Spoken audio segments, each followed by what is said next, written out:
Drive save life যে অনুষ্ঠান নেওয়া হয়েছে সেখানে আমাদের মাঝে উপস্থিত হয়েছেন সম্মানীয় রয়েছে আমাদের ডিসিপি ট্রাফিক সাহেব, সিআইএসএফের কমান্ডেন্ট সাহেব। ধন্যবাদ স্যার, ধন্যবাদ স্যার।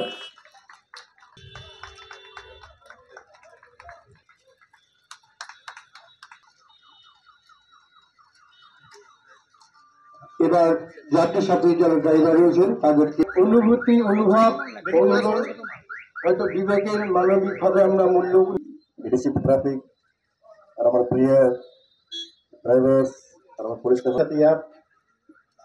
ড্রাইভার আপনাদের সুবিধা হবে, প্লাস পাবলিকের সুবিধা হবে। এটা আমরা আশা করছি এটা আপনারা সবাই আমার সঙ্গে থেকে এটা এই অ্যাপকে পুরো শিলিগুড়ি। Thank you. উপস্থিতি আমাদের এই অনুষ্ঠানকে একটা সুন্দর স্বর্ণালীন রূপ দিয়েছে। আমরা অবশ্যই আবেগে আপ্লুত যে এই আজকের প্রতিবন্ধকতার মধ্যে যে এবং একটা সুন্দর সুর থেকে সুন্দর করে অনুষ্ঠান। नहीं सर, प्रथम तो मैं गवर्नमेंट ऑफ वेस्ट बंगाल का इसके लिए शुक्रिया अदा करना चाहूँगा। हमने देखा है कि जैसे जैसे हमारी जीवन शैली में प्रगति हो रही है ना, हमें ईज़ ऑफ कन्वीनियंस चाहिए। पहले क्या होता था कि प्रीपेड टैक्सी अगर आपको बुक करना है तो आपको फिजिकली काउंटर पर जाना पड़ेगा, क्यू लगना पड़ेगा, फेयर को लेके भी कभी कभी समस्याएं होती थी। अब चूंकि ये सब ऑनलाइन प्लेटफॉर्म के थ्रू होगा, dedicated app government of West Bengal ने लॉन्च किया है जिसका नाम यात्री साथी रखा, आप लोगों को मालूम ही है। तो इसमें पैसेंजर को ईज़ ऑफ कन्वीनियंस होगा, वो अपने स्थान पर बैठे हुए ही बुकिंग करा पाएंगे और फेयर प्री डिटरमाइंड होगा। तो पैसेंजर के लिए कोई बार्गेनिंग का स्कोप भी नहीं रहता है, उनका डेस्टिनेशन के हिसाब से फेयर ऑटोमेटिकली आता जाएगा। प्लस ये सारी गाड़ी रजिस्टर्ड होंगी गवर्नमेंट ऑफ वेस्ट बंगाल के प्लेटफॉर्म पर, तो पैसेंजर का सेफ्टी एंड सिक्योरिटी भी एक फैक्टर है जिसको प्रोटेक्ट किया जाएगा। तो लाइक जैसे ओला उबेर में होता है कि उनका डेडिकेटेड कॉल सेंटर है, सारी गाड़ियाँ जीपीएस मॉनिटर्ड होती है, ट्रैकिंग होती है। तो आई होप कि गवर्नमेंट ऑफ वेस्ट बंगाल के ऐप में भी ये सारे फीचर्स होंगे और इसके साथ साथ जो पैसेंजर्स को safety, security and reasonability of fair जो होगा वो तीनों फैसिलिटीज़ एक प्लेटफॉर्म पे मिलेंगी।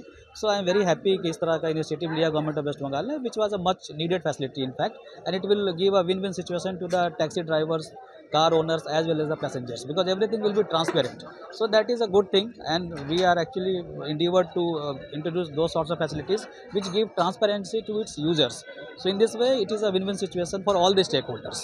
মানে খুব লাভ হবে এটা, এর মধ্যে কোনো মিডলম্যান নাই, এটা শুধু ড্রাইভার আর যারা যাত্রী আছে এদের মধ্যে শুধু হবে এটা ট্রানজ্যাকশনটা। আর সব ট্রানজ্যাকশন তো ওপেন ট্রানজ্যাকশন আছে এটা, আর নমিনাল চার্জ আছে এটা। ড্রাইভারের মানে লাভ হবে প্লাস পাবলিকের লাভ হবে না। আমরা আশা করছি এটা আমরা পুরো আমরা শিলিগুড়িতে নেক্সট মান্থের মধ্যে যত রাইড হবে এটা শুধু এত সাথে হবে।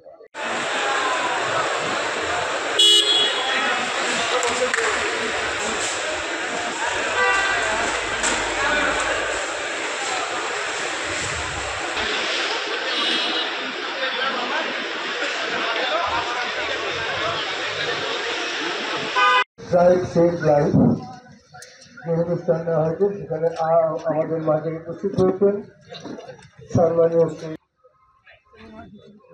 রয়েছে আমাদের ডিসিপি ট্রাফিক সাহেব, সিআইএসএফের কমান্ডেন্ট সাহেব। ধন্যবাদ স্যার, ধন্যবাদ স্যার।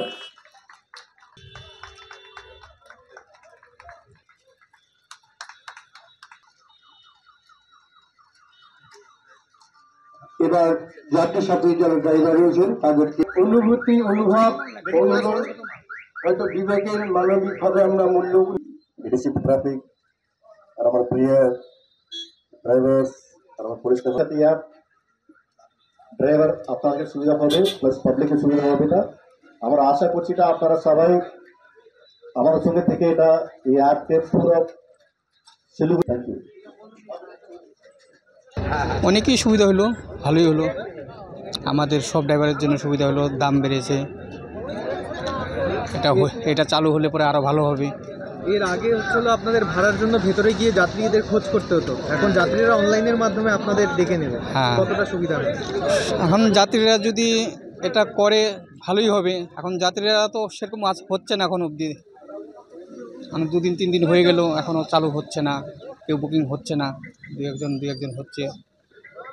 এটা যদি পুরোপুরি চালু হয়ে যায় সুবিধা হবে, অনেকই সুবিধা হয়ে যাবে। দেখেন, এটা অ্যাপ যেটা চালু হয়েছে এটা তো মানে হঠাৎ করে চালু হয়েছে, আমরা তো কিছু জানতাম না, কিন্তু কালকে থেকে আমরা দেখলাম যে এখানে অ্যাপটা চালু হয়েছে। আর মাঝখানে আমরা ফেসবুক নিউজে বা টিভিতে এরকম দেখছিলাম যে শিলিগুড়িতে বা অন্যান্য জায়গাও এই অ্যাপটা চালু হয়েছে। তো আশা করি অ্যাপ দিয়ে যেটা হবে সেটা ভালোই হবে, যাত্রীদের জন্য ভালো হবে আর আমাদের যত ড্রাইভার ভাইরা আছে ওদের জন্য ভালো হবে। কিন্তু আপাতত যেটা আমরা দেখেছি যে আমি তো এয়ারপোর্টে থাকি, আমিও একটা এয়ারপোর্টের চালক, তো আমরা দেখেছি যে ভাড়ার মধ্যে অনেকটা মানে প্রবলেম আছে। যেমন ছোটো গাড়ির একটা ভাড়া শিলিগুড়িতে আমরা দেখলাম যে কয়েকটা জায়গা ছোটো গাড়ির ভাড়া খুব অনেক, যেটা ওলা উবেরের সাথে যদি তুলনা করি সেটা মানে 40 to 35% বেশি আছে এই অ্যাপে। আর বড় গাড়ির ভাড়া আবার একেবারে কম আছে। আর কিছু কিছু ডেস্টিনেশন আমরা দেখলাম, যেমন আমি একটা বড় গাড়ি চালাই, আমার ইনোভা আছে, তো আমি মেফেরের একটা ভাড়া চেক করলাম যে ওখানে 1600 কিছু টাকা মেফেরের ভাড়া আছে বাগডোগরা এয়ারপোর্ট থেকে। আবার তাজ কার্সিয়াং, যে চাইকুটির তাজ বলে একটা হোটেল আছে কার্সিয়াংয়ে, ওখানকার ভাড়া দেখলাম সেটাও 1600 কিছু টাকা আছে। তো এইসব কিছু যে মানে যত ডিফারেন্স আছে এইসব ব্যাপার নিয়ে একটু প্রশাসনকে আমরা বলতে চাই, জানাতে চাই যে এসব কিছু ঠিক করে জিনিসটা চালু করলে ভালো হয়। আপনারা কথা বলেছেন ওনাদের সাথে? আমরা তো শুধুমাত্র কালকেই এইটা অ্যাপটা এখানে দেখলাম, তো এর আগে তো এরকম এখানে ছিল না, তো আমরা কাকে বলবো না বলবো সেটা আমরা ভালো করে জানতাম না। তো এখন আমরা যে আমাদের এখানকার এয়ারপোর্ট ওসি আছে ওনার সাথে কথা বললাম, আর বাগড়া ট্রাফিক যে তনয় দা বলে একটা উনি আছে ওনার সাথে আমরা কথা বললাম যে স্যার ভাড়া ব্যাপারে তো কিছু অসুবিধা আছে এখানে, তো ওই ভাড়া ব্যাপারে আমরা ওনাকে জানাইলাম। তো উনি বললো ঠিক আছে, এটা আমরা দেখবো, আলোচনা করে করবো, একটা কনসিডার একটা করবো। এয়ারপোর্টের যেসব চালকেরা আছে তারা সবাই আপনারা খুশি? দেখেন, খুশি বলতে গেলে ফট করে এখন তো বলা যাবে না, এখন এটা কত সাকসেস হবে সেটা উপরে নির্ভর করবে যে আমরা কত মানে বেনিফিট পাচ্ছি আর যাত্রীরাও কত বেনিফিট পাচ্ছে। কেন এর আগেও যখন বাগডোগরা এয়ারপোর্টে প্রিপেড চালু হয়েছিল, আজকে থেকে ধরেন মোটামুটি 14-15 বছর 16 বছর আগে যখন প্রিপেড চালু হয়েছিল, তখনও আমরা ভাবছিলাম যে এই প্রিপেড চালু হওয়াতে আমাদেরকে খুব ভালো হবে, কিন্তু এরকম কিছু হলো না। গত 14 বছর ধরে একটা ভাড়া রিভাইজ করার জন্য আমরা অনেক আন্দোলন করলাম, অনেক ডেপুটেশন দিলাম, অনেক বৈঠকই করলাম, তার ক্ষেত্রে কিন্তু কিছু হলো না, শুধু আশ্বাসন দিল আমাদেরকে, তার ছাড়া কিছু পাইলাম না। তো আবার এটা দেখতেছি যে এটা অ্যাপ চালু হয়েছে, আমরা আশা করি যে অ্যাপ দিয়ে আমাদের ভালোই হবে, যে ভাড়া যেটা ছিল সেটাও ভালো হবে, যাত্রীর পক্ষেও ভালো হবে, ওনাদের সুরক্ষার জন্য ভালো হবে, আমাদের সুরক্ষার জন্য ভালো হবে।